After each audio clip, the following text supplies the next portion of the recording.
We continue then with reaction following the passing of Pravin Gordhan. We are now joined by Kganki Matabane, who's CEO of the Black Business Council. Thank you so much for your time, Mr. Matabane. So, first and foremost, what is your reaction to the news of Minister Gordhan's passing, and how will he be remembered in the business community? Good morning, policy and the viewers of SABC, and thank you very much for having us. Firstly, we would like to pass our condolences to Mr. Gordhan's family, friends, colleagues, comrades all over the world. In our view, we have lost a patriot. He played his role like all of us, and we recognize that, like all of us, he was not perfect. He played a very significant role as Minister of Finance. He tried by all means to stop state capture. He also, as a SARS commissioner, basically built SARS to be what it is now. SARS is very respected all over the world. They received a lot of outstanding awards because he has done very well as far as that is concerned. We have engaged with him on several occasions. He was a robust minister, robust politician, forthright, frank.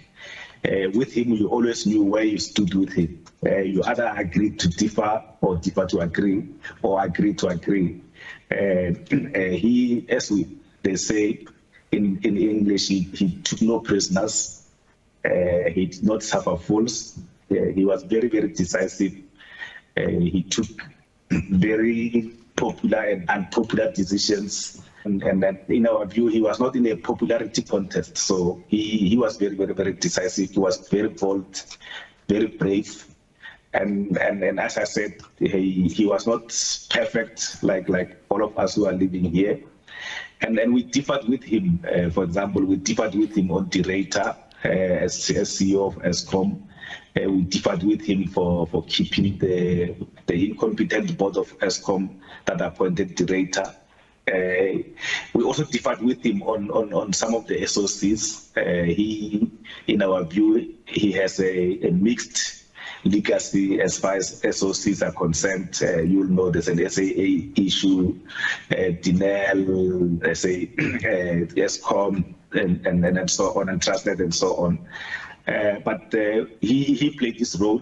He has done what he was supposed to do as a leader, and we are saying may his soul rest in peace. And also, if you can perhaps just share some personal anecdotes or experiences you had with Minister Gordhan, particularly in his role as Minister of Public Enterprises. Yeah, we had engagements. For example, I remember we promised to give him a 20 black engineers for ESCOM at the height of our load shedding. And we gave them, we were a bit late, like we were late by 2 weeks. And every time he would call and say, you still owe me. So he never forgot commitments that other people made.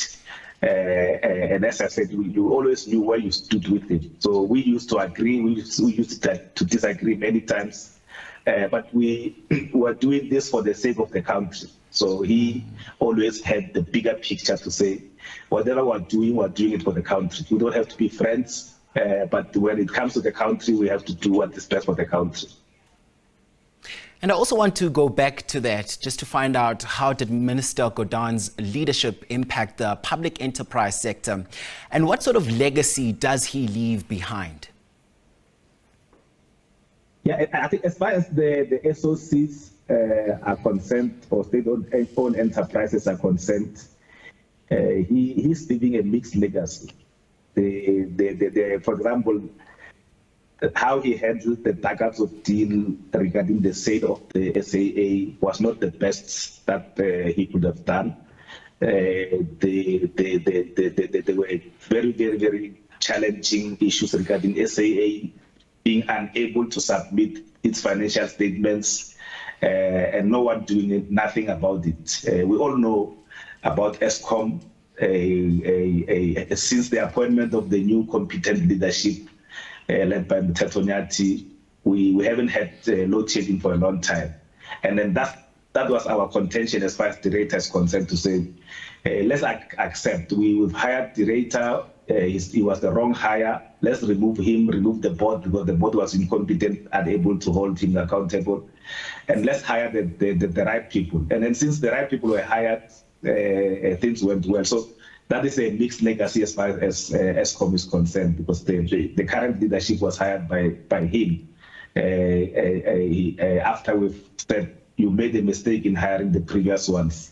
There are other institutions like Dinel, state capture, that should have happened. You remember Dinel was almost being sold, and then he came and stopped some of those things that were happening at Dinel.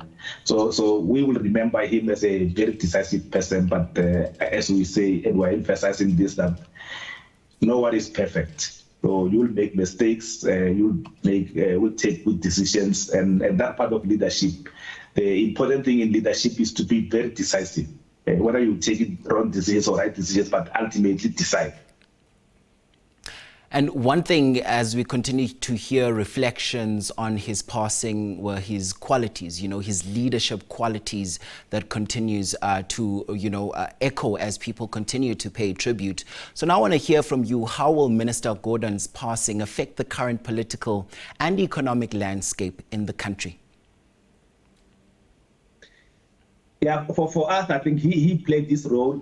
What needs to happen, the current leaders should basically learn from him, learn from his tenacity, learn from his boldness, learn from his braveness, and take decisions that are good for our country, not good for the pockets of politicians or good for individual survival. Take decisions as unpopular as he did, for example, when it came to state capture, and always have the interest of the country at heart. So it's important that if you look at SARS, for example, SARS is where it is because of him. So the young leaders who are there should take a leaf out of his book and say, what legacy do we want to leave? We need to leave a legacy that says, we've done our best under trying circumstances, but we are leaving a country that is better than what we found. All right, that is Mr. Kganki Matabane, CEO of the Black Business Council there. Thank you very much indeed for your time this morning.